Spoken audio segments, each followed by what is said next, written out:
Section 7.2, the law of sides. All right, up till now we've been solving a triangle, and everything we had whenever we solved the triangle was a right triangle. And then we could say, okay, if this was, say, I don't know, 25 degrees, then we could, go about solving that triangle. Well, now we're going to look at triangles that are not right triangles, and they're called like oblique triangles, okay? This is an example of an oblique triangle. It's no right angle in it, okay? Another example might be something that looks like this. No right angle in that triangle. So these triangles can be acute, where all three angles are acute, or it could be what we call obtuse, where one of the angles is obtuse on it. All right, so how we're going to go about solving those triangles, finding the unknown sides and the unknown angles of those triangles. Well, we use the law of sides, okay? First of all, you can use the law of sides when you have, let's put this, use when have,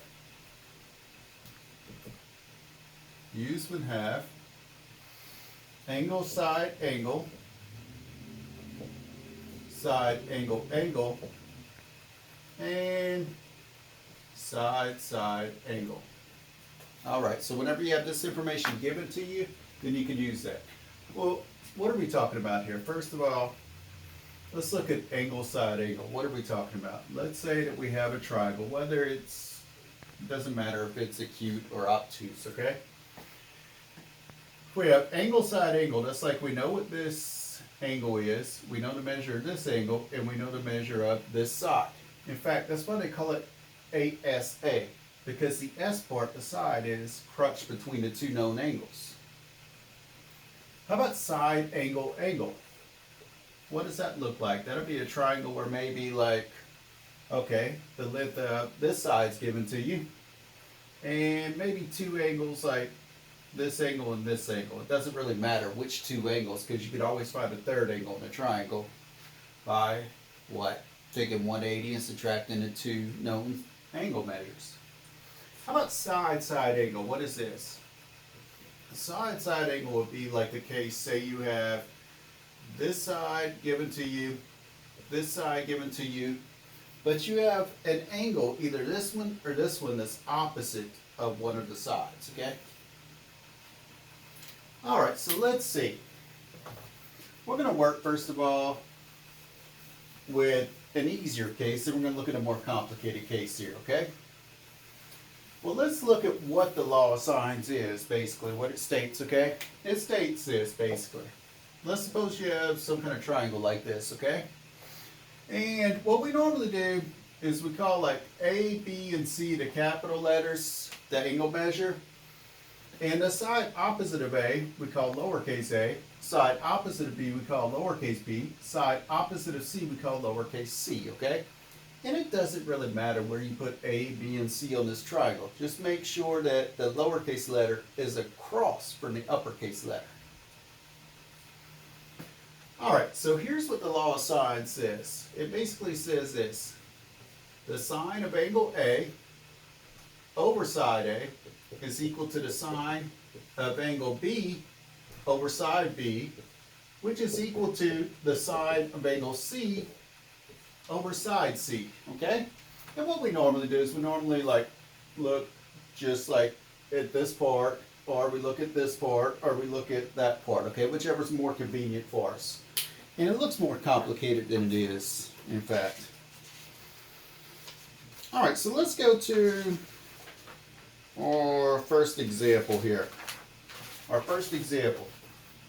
It tells me to solve the triangle with capital A equal to 27 degrees, capital B is equal to 71 degrees, and lowercase b is equal to 186. Now, it doesn't give me any units on that, just 186. It says, round any calculations to one decimal place if necessary. All right, so let me just kind of draw a picture of something that I could possibly have right here, okay? Let's suppose I start out with a triangle that looks like this. I'm going to call this angle A. It doesn't really matter which one you pick for A. And I'm going to say that is 27 degrees. All right, so let's pick maybe over here, make a triangle like that. Let's maybe call this B, angle B, 71 degrees. And don't really worry too much about getting this to scale. You know, just kind of eyeball it. And B, side B is going to be opposite, which is 186, the length of side B. So let me finish this up. Let me say, okay, this is angle C, and that side is lowercase c. All right, so I want to solve the triangle. I want to find the unknowns. I want to find this angle right here. I want to find the length of that side and the length of this side. In fact, what do we need to call that side if it's opposite of angle A? We need to call it lowercase a. All right, so I need to find lowercase a, lowercase c, and capital C. Let's find capital C first. That's the easy one.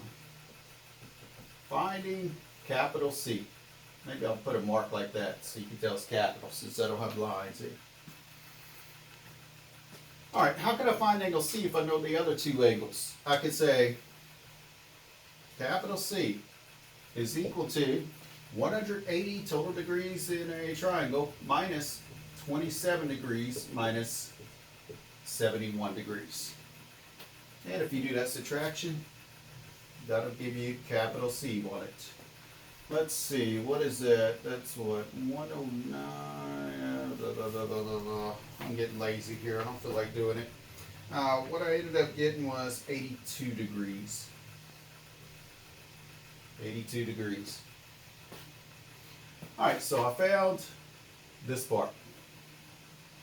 Now I need to find side A and side C. So I'm going to find side A first. Finding lowercase a. Finding lowercase a. So I'm going to use the law of sines here. I'm going to say the sine of capital A over lowercase a, sine of A over lowercase a, is equal to the sine of B over lowercase b, because I know what angle B is, and I know what its side B is here.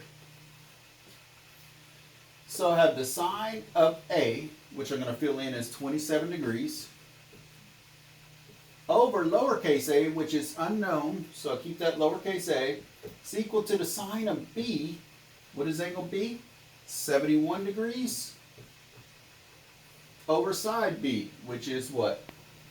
186. All right, now you can solve this a number of ways. One way I think of is I think of cross multiply. So A sine of 71 degrees is equal to 186 times the sine of 27 degrees if I multiply crosswise. Now divide both sides by the sine of 71. So A is equal to 186 times the sine of 27 degrees over sine of 71 degrees. Now make sure your calculator's in degree mode and do this calculation, and we're going to round to one decimal place, and I got something like 89.3. 89.3 for this. All right, so I found that side. What's the last thing I need to find? The length of side C. So I'm going to put finding lowercase c here. Now how am I going to do that? I'm going to use the law of sines again. I'm going to say the sine of A, or the sine of 27 degrees. Well, I'm not going to use that one. Why not? I could use that one. Sine of 27 degrees over A, I just found to be that. But that's a rounded off answer, right? So there's an error in that.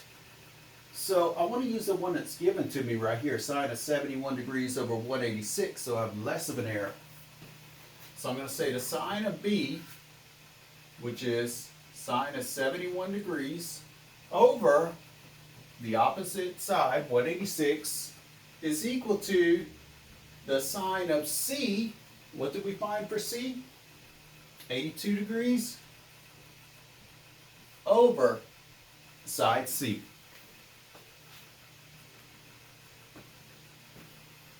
Now again, we cross multiply and get c times the sine of 71 degrees is equal to 186 times the sine of 82 degrees.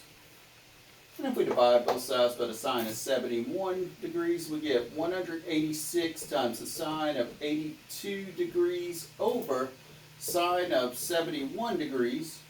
And we put this in our calculator, and we get c is approximately 194.8. So let me list my whole answer all in one spot.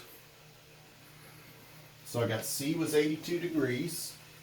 I got a, lowercase a, was 89.3. And let me go ahead and put approximately.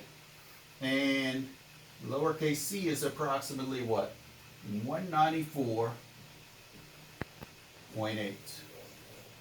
Make sure I'm still on the screen here. Yeah, how do you like that?